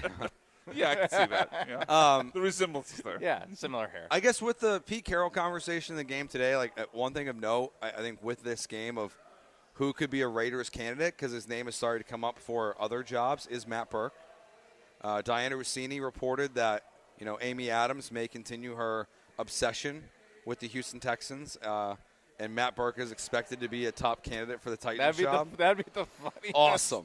Can I give some, as Paul Heyman might say, instead of a prediction, can I give a spoiler? Yeah. It's not going to work out if you hire Matt Burke. Like, I like Matt Burke, but, like, it wasn't like he was some top candidate before D'Amico just decided to bring him in from Arizona. Yeah. He's running D'Amico's defense with the players other people picked. I was going to say, him. with an insanely stacked roster. Yes. I'm not saying Matt Burke is a terrible coach. I'm saying if you hire him as your head coach, it's probably not going to go well. It's also a funny way of, like, we got to get us some of that Houston Texans magic. By hiring the guy that didn't make any of the decisions. Yeah, it'd be one thing if, after 2023, it was, let's hire Bobby Slowick, get a piece of that, that offense, he turned nothing into something with that offense. Like, that's at least, like, logically, I can understand, like, what you're doing. Matt Burke is just like, what are we doing? To borrow something that you've once said, Sean, he's kind of the coffee bringer for D'Amico Ryan. Yes. Like Nick Haley was for Sean McVay. Yes, wow, me and Paul Heyman getting quoted back-to-back by Brian. I mean, the greats. The two wise men. It's so weird to me, like, the way some of these people have talked about Matt Burke as a candidate. You would think that the Texans' defense was bad. He took over as the play caller, and now they're the best defense in the NFL. It's like they lost games giving up, 14 points, Yeah. 19? 14 and 19, yeah. And it's like, oh, well, Matt Burke saved the day. It's like, and then no. 17 in week 3. 17 in week 3, yeah. Not a single 20-point game. I mean, if I was Matt Burke's agent, and I'd said, hey, look, if the Raiders call, take it. Like, that's fine. You would take the Raiders job if you're Matt Burke? I would. I would take a head coaching job if I was them. Now, you also probably are going to get, because they fired Carroll after one, you probably are going to get a little bit more leeway. Like, you're probably not going to get fired after year 2. I get the argument, like, just look at Bobby Slowick. I get the argument. There's 32 of these. Yeah. And look, and then who was with Kansas City a long time is the Matt Nagy. No, the offensive. Eric Bieniemy. There we go. Like these chances might not be there in a year or two. Yeah. But I still don't think I could take the Raiders job. I'd take the Raiders job, but if I was his do agent, it. I would tell him, do not take the Titans job. I think those are the two I just could not force myself to Honestly, take. I think the Titans job is the worst job in the NFL. I think Raiders and Titans are 1 and 1A. Like, I mean, the Raiders have In had some order. Yeah. Like, you can mix them up. Titans, I'm like, at least I have Cam Ward. And we can, like, it's that's a good thing, though? We can figure something out with Cam Ward. You're hiring a defensive guy. How's that well, going to go? Yeah, I just meant in general. Yeah. Like, when you're ranking the jobs, Sure. I'd give Tennessee the edge over the Raiders. You know what? That's fair. Yeah. That's fair. I think it's going to be Nagy, which is awesome. That'll work out. That'll put For butts the in Titans? seats. Yeah. I think it's going to end up being I Nagy. mean, has 11-win season under his belt. That's true, he does. Playoff win? Appearance, no. Oh. No. 4,000-yard passer. No. Oh, wow. No. But if you want him to call. Wait. How close is Caleb to 4,000? Probably not that close. Does he got a chance? Does he have a chance for the make history? Other than Dak, I don't think there's anyone he that's was at like 31. super He was close. at like 31.50, something like that, going to last night's game. And two games left? Yeah, he Plus ain't going to get it. I'm trying to look this up as quickly as possible. Things I don't care about anymore. Oh, come on. You care about it. He's at 3,400 on the dot. Oh, he's got a chance. I don't care at all. 200 come last on. 3 games of the They season. have 11 wins. I think if he got to 4,000, you'd be celebrating. I mean, yeah, but like. No, not. I'm not. I'm saying. Yeah. I'm not saying like, oh, they missed the playoffs, but 4,000, yay! I'm just saying, like, if they make the playoffs and he gets to 4,000, that's going to be a little extra. I mean, it'd be nice to like not be the Bears be the only team in NFL history without a 4,000-yard passer, but yeah, they're like the playoffs Matt this Schaub year. did for 5,000 yards. I know, which is crazy. All right, it's Joe George, Sean Mapes, Brian McDonald. We broadcast inside the sportsbook at LaBerge in Lake Charles. When we get back here, we'll two of us will rip some tickets and we'll do some daily fantasy plays as well. That's coming up next here on ESPN 97.5 and 97.9 HD2.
You're listening to The Bullpen on ESPN 97.5 and 97.9 HD2. Broadcasting live from the Mobile Huntington Bank Studios located at LaBerge Casino Resort Lake Charles. Here's Joe George, Brian McDonald, and Sean Mapes.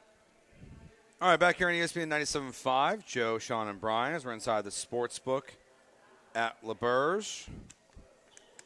What's this one here? Yeah, you're ripping up what we got here? We got a little two-player parlay, anytime touchdown.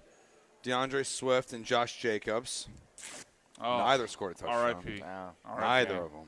Jacobs played, though. Yeah, he did play. Jacobs did play. That was honestly bad, though. Wilson seemed like he played more. Would have been nice if he didn't play. Yeah. We got a little favorites parlay here. Oregon, they won. Big cover. I had money line. What were they on the money line? Minus 2,000. Okay. Ole Miss, this is a parlay. Ole Miss money line. They won. They're like probably 1,500. And then these 900. And then these bums. College Station. The Aggies. Didn't score a single touchdown. I think Cam told us this is off air yesterday. They had more people ejected and hit with citations than they scored points. I believe It's not Sean? So, yeah, I have a couple here. First one, Tulane money line against Ole Miss. Oh, you played that? Yeah. I didn't know you did. Just as far as a plus 600 chance that Ole Miss Shot in the dark. Yeah, that Ole Miss just isn't ready to play. Yeah. Just that's basically I don't mind that one. what I was doing there. So, yeah, ripping that one up. And then, of course, the heartbreaker? Yeah, really like one of the worst things that ever happened to me.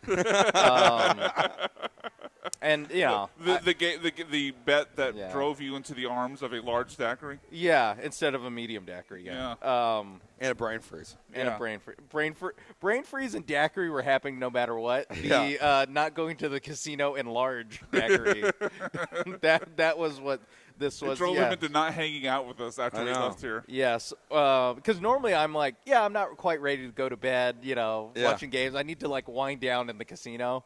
And I was like, I'm done. I'm out. Oregon, minus 21. 99-yard drive by JMU to score a touchdown. I forgot that it was a 99-yard drive. And I'm sorry, Sean. That's just that's a beat, man. That is a beat. Oregon was up like 35-0. Yeah, the game was never in doubt. Second quarter. It's just a meaningless, parlay ruin. Yep. And then Packers-Bears. Packers up 16-6 with, like, I don't know, 4 minutes 10 left? minutes left. Yeah, not a ton. Yeah, I think it was like down to like 4 minutes. Yeah, onside kick.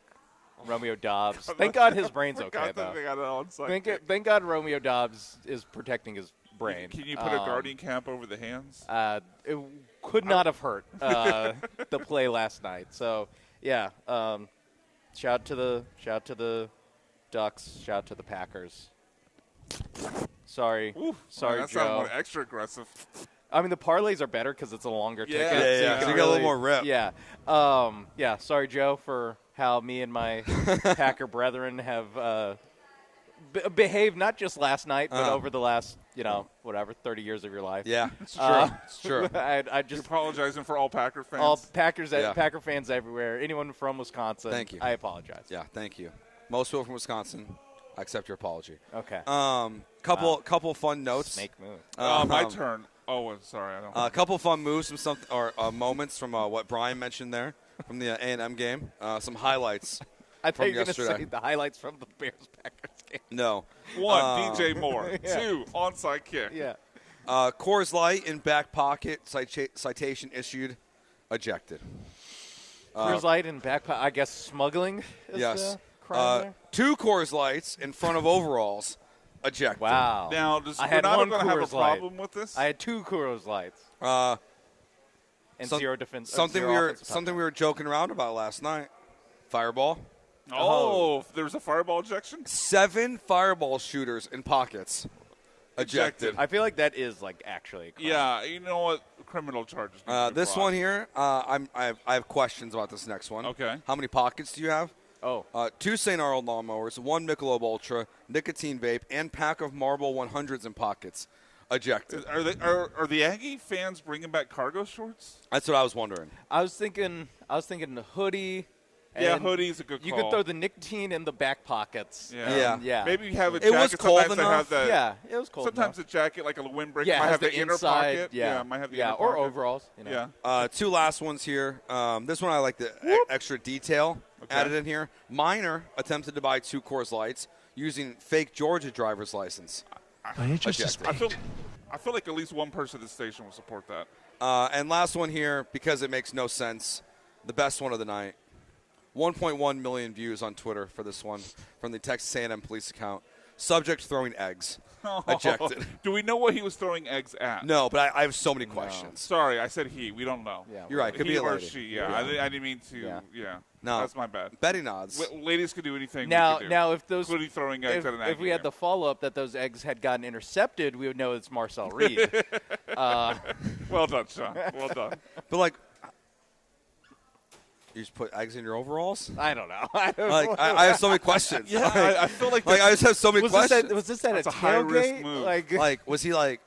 Why are you having eggs at a tailgate? Are you Yeah. packing them up before you leave, or are you coming across the eggs somewhere during the game? Hard boiled. Are they? Are they raw? Or I'm They assuming can't be, they burst in your no. pocket. There's no I'm way. assuming you have like this person had what I envisioned Tupperware? had like a 6 A carton? like the 6 carton or like a 4-pack carton of eggs. There's a 4-pack? Yes, yeah. there is. Oh, okay. I've never seen a And 4-pack. I'm assuming this person was like close enough to where in their mind they were going to throw them at the other team at Miami, or like the Miami fans. At Michael Irvin? Oh, that's He would have deserved it. He would have deserved it. I mean, hey, look at him. He was banging that trash can. Yeah, with the Or no, Aggie jersey on. belt to butt, Yeah. as he said. Any DFS plays you like today, Brian? Yeah, a few plays. You mentioned one of them earlier, so hopefully I'm not stealing this from you. But I happen to agree. Like the line today on Nico Collins, I think is too low. 66.5 is what I saw it at. Now their last 5 games: 85, 121, 98, 55, so one under there, and then 92. So 4 of the last 5, he's been well over that, including, like I said, a 121, a 92. Like, he's not even just barely clearing this number. Yeah. I get the concern that, he might only be playing 3 quarters, but I think he gets there.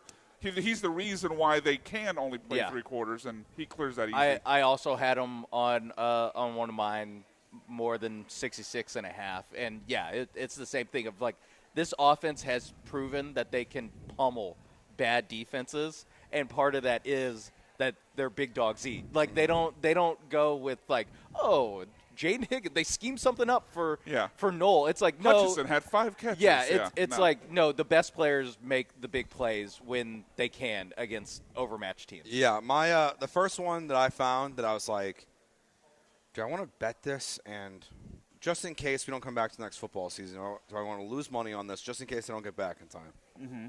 But I found plus 250 odds on 2+ interceptions thrown. Oh. By Quinn Ewers. Oh, see, that feels like you're giving me a verbal horns down. So, I don't like that. Who are they playing? The wait, Bengals. It doesn't matter. Oh, okay, so the worst defense in the league. But I was like, it's minus 145 that he throws 1. Plus 250 that he throws 2. I feel like there's too much of a gap there. So I feel like those odds should be closer together, one way or the other. Yeah. So I like the Quinn Ewers two interceptions. Related. Mine's less mean.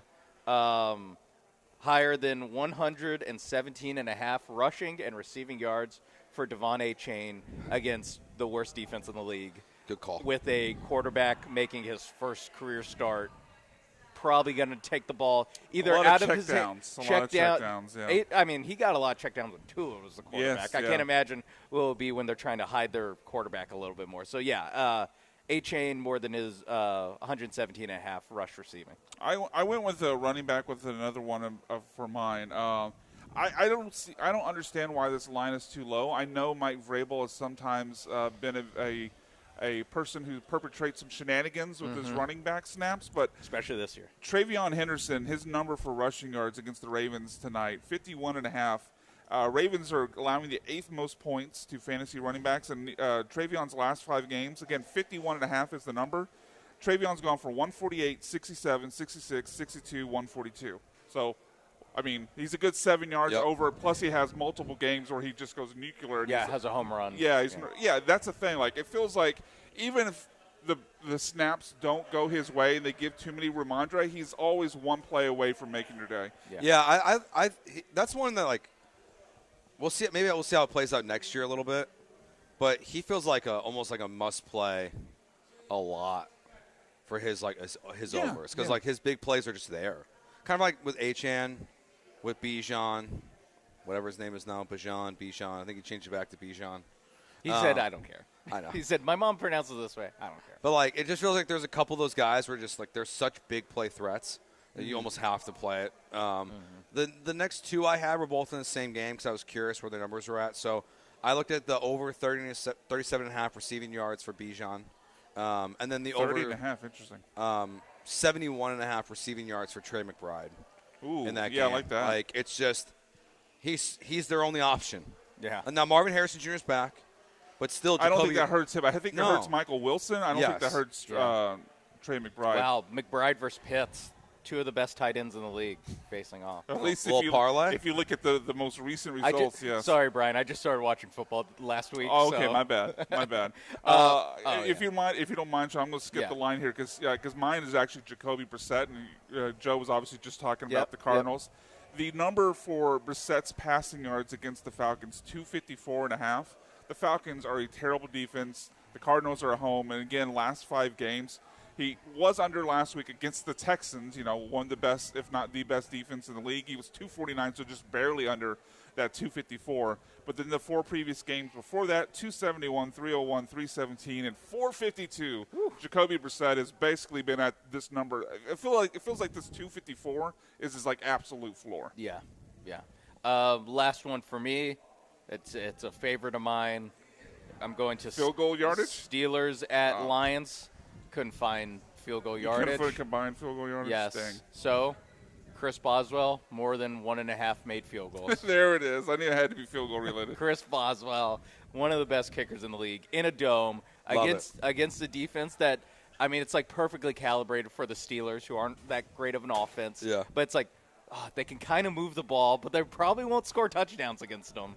And, dome, love it, Boswell. My last one here. Give me the over. 158.5 passing yards from Grandpa Rivers. Ooh, 150 what? 58.5. At home. Yeah. Dome. Man. Dome. I don't know. Just give it to me. What was he at last week? Like 130-ish? Don't know. Don't care. 120? Oh, man.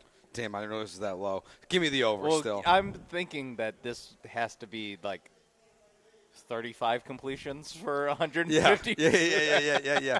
160 yards. He might need I 20 completions. His longest completion over-under is 29.5 yards. What? Best bet of the day. Under. Holy crap, are you kidding? The only thing I'm thinking is he's like he's not going to throw anything over Tim. Screen pass. Exactly. Pass to, that's the only thing I'm worried about. Jonathan Taylor, you throw a screen pass to Jonathan Taylor, he goes for 60. That's fair. I agree with you on merit, though. Yeah, on merit, yes. Air yards. Can we get I over saw under the passing air chart yards? last week. I think it was 2 passes that went past 15 yards the entire day. It was like watching Marcel replay.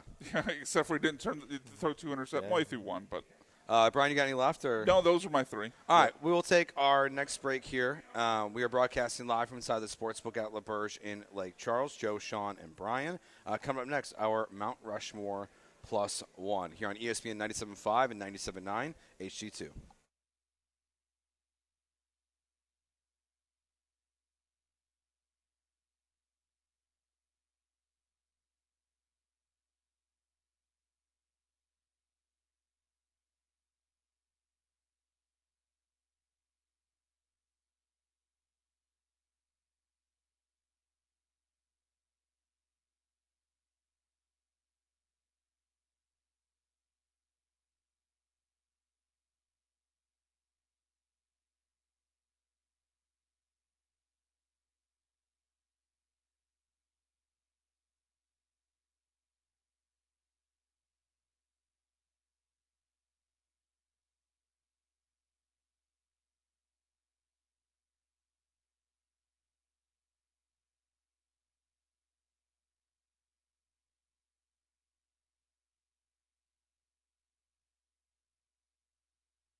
welcome in Houston and Lake Charles to the best part of your weekend. Welcome into Mount Rushmore Plus One, the game-changing, award-winning segment that has forever changed the sports radio landscape.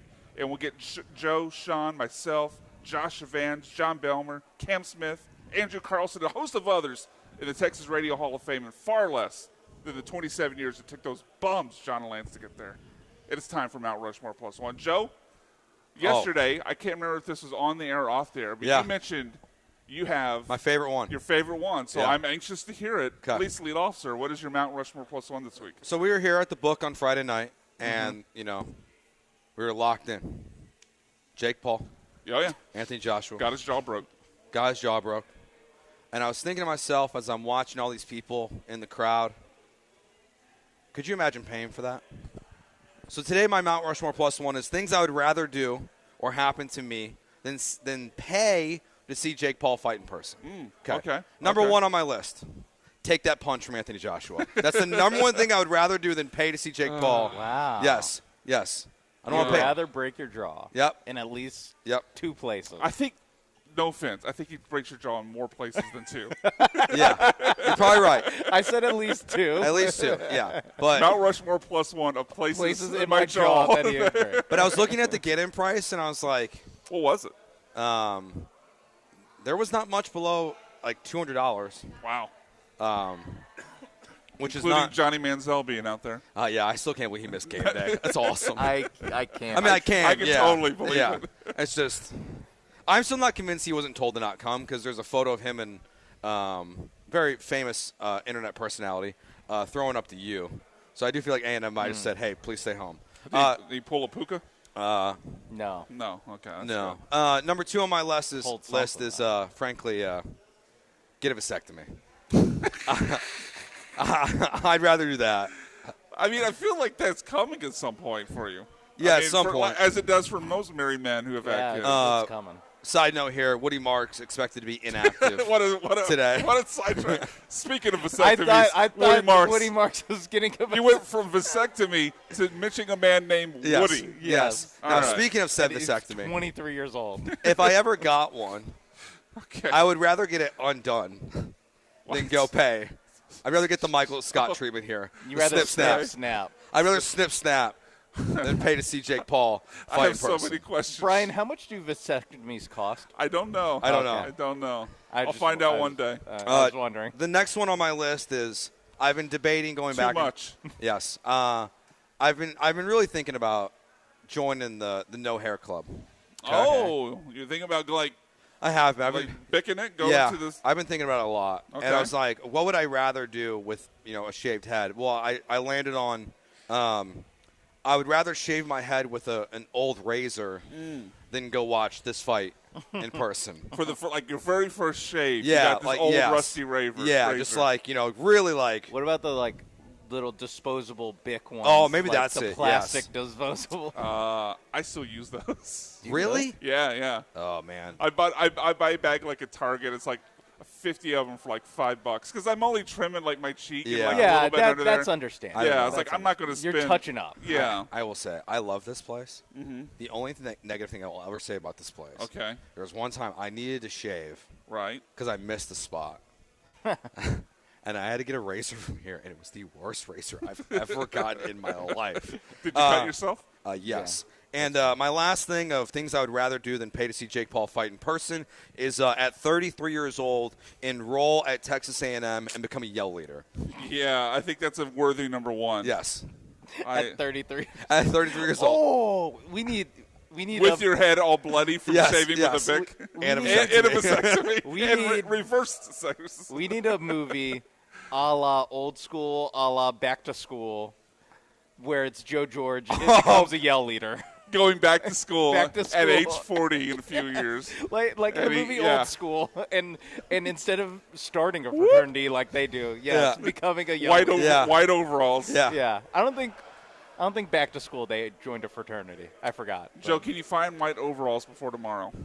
Oh, if A&M wouldn't have dumped the bed yesterday, I would have been obnoxious tomorrow. Just crushing Miami. To Dale? Yeah, I would have said as loud and as proud and as overmodulated as possible. The whoops. The whoop. gig them. But instead, it's all hurricanes. thumbs down. No, it doesn't work. It doesn't Thumbs work. down. It doesn't All work. right. All right, my Mount Rushmore +1. I don't know how this came to me. It just came to me randomly on the way here.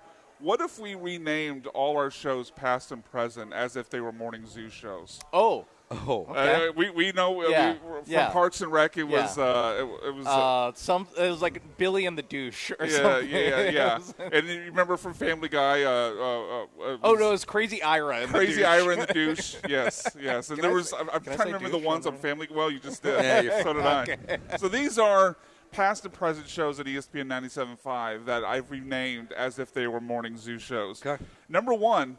This is if Swarmcast decided to rename. Oh, okay. I thought you were going to have us guess what the original show is. Yeah, okay. I mean, you can take. Okay, so you want to rename Swarmcast, Sean? Before I thought you were going to give the name, and then we would guess what show you're talking about. Well, I think this will be obvious. Yeah. It's Cubby and the Cook.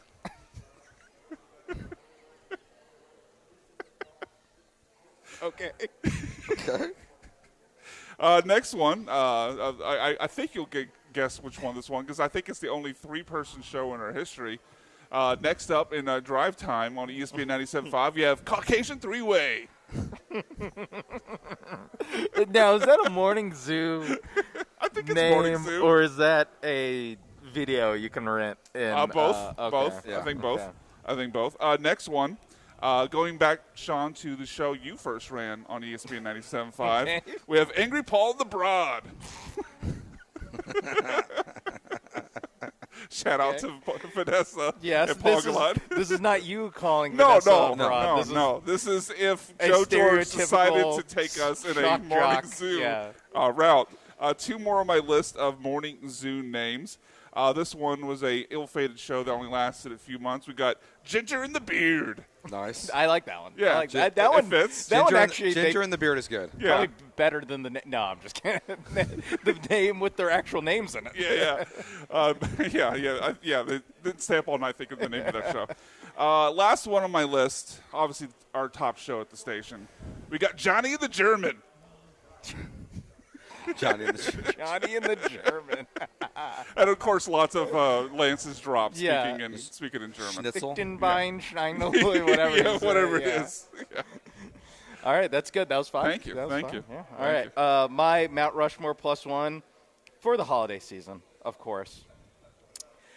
Mount Rushmore +1 of believable Santa Clauses in pop culture. Oh, Okay. I like it. People that, you know what? I believe that they're Santa Claus. This is based off of Is this fat shaming? Is this old shaming? Or is this just a little bit of everything, Okay, Brian. all right. John Travolta in the commercials. Joe loves those I commercials. do love those commercials. Yeah, I see. I'm like, he kind of aged into looking like Santa Yeah. Claus. Yeah. Like, there's a certain charm that he naturally has, and now he is old enough that when you put a white beard on him, you're like, okay, and he's got a little belly. Yeah, I'll say the Santa role for him way better than when he tried to play Gotti. 100%. Yeah. Next, Jeff Bridges. Oh, I feel yeah. like Jeff Bridges, Yeah. he could almost dress up as Santa on accident. I Yes. feel like if Yeah. he just wore a red jacket, he could just be Santa. I'm having a hard time imagining 3 better than not- Jeff. Well, 3 Oh. better than Jeff Bridges. I Yeah. thought you were going to say him not being Santa. Well, that also. Yes. Next up, Andy Reid in the world of sports. Yeah, good one. Another one where it feels like He'd have to grow a little more facial yeah, hair. he barely but- has to dress up, really. Yeah, he's already got red. Yep. I'll go with Tyler Perry in the Medea Christmas movie. That was a believable Santa Claus. Yeah. That was a believable Santa Haven't Claus. seen it. I don't know. All right. I just didn't want to, have all my picks be the exact same looking guy. Yeah. Yeah. So Tyler Perry playing a woman playing Santa Claus. Yeah. Yes, it works. And last but not least, I mean, maybe the goat of Santas, in movies, Tim Allen. Oh, yeah. The Santa Sure. Claus. The Santa Claus. Part 1 and 2. Is that your favorite holiday movie? No, probably not, but It's a good one, best though. depiction of Santa, I would Yeah, say. it's a pretty good one. Faithful, I think, Yeah. to the true story. It's one of the ones I don't watch it every single year, but it's one of a few on the list. Like I'll watch it every couple years, yeah, yeah. while I'm putting up the tree and the decorations. And Yeah, stuff. it's a good. It's a solid movie. It's a solid movie. It's no Die Hard, I was best. like, did Die Hard have Santa in it? And who played him? I don't think they did. No, I think if anything, it's a very quick. It's like a holiday party. I don't know. Yeah. Yeah, it's a holiday yeah. party, but yeah, I don't know if Santa was. You don't there. spend a lot of time with those kids that or with the nanny on Christmas Eve for some reason. And then, okay, sure. Do you have Christmas movies that you watch every single year? Not really. I'm not, Home Alone. Most years I'll watch that. Mm-hmm. And then like Santa Claus and Die Hard. Yeah. Legit Die Hard, and then also Christmas Vacation, or kind of like most years, but not every year. Yeah, I was gonna say there's not one that I really watch. I don't like set an appointment for any of them. Exactly, but like while I'm decorating or while I'm wrapping presents, I'll throw on one of those. I don't really have very many like traditions for Christmas in that way. Yeah. So it's like if it's on, like when Die Hard's on, I'll sit there and watch 45 minutes of it and then dip out. Yeah, we probably watch Elf every year. I'm not as big on that one. I don't know why. Yeah, I love Will Ferrell, but for some reason I could never get into that one. James Caan, not believable Santa. Not a believable Santa. Not a believable Santa.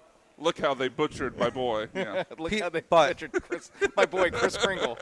And the movie's so funny just because every time I see Peter Dinklage, I'm just like, oh, your career really took off after this one. Yeah. Yeah, wow. You're like in the you could not make this movie today role of making fun of you. And now he is, a super respected actor. Yeah, very. All right, so again, Woody Marks is expected to be inactive today. It's not official, obviously, at this point. So that report's changed then, because earlier he was expected to play. Yeah, Ian Rappaport and Schefter just tweeted that out, that he's not expected to play today because of his ankle injury. Rappaport added, expect plenty of Nick Chubb, but I would still say expect plenty of Jawar Jordan. Yeah, what do you think the split there is? I think it's probably pretty close to normally what we've been seeing. I think we see a pretty close to 50-50 split. I was going to say I could see like 60-40 Chubb just because Jawar Jordan, he had a great game last week, but it's the only great game he's had in his NFL career. I'm not sure. I mean, it took a while for them to hand the reins off to Woody Marks in the way that they did, and I imagine that, that they have less belief in Jawar Jordan than they did at Woody Marks up until, a few weeks ago. Yeah, I think this is the smart decision. I know. Is Stingley playing? I haven't seen anything on Stingley yet. Because I know I think we were all on the side of that on Jeremy and Joe to sit both Woody Marks and Derek Stingley. I mean, we could say this for a number of players, but you could beat the Raiders without. I mean, obviously you can't sit all of them because then it changes everything. But a few of these players that have been dealing with something, I think it's smart to give them a rest.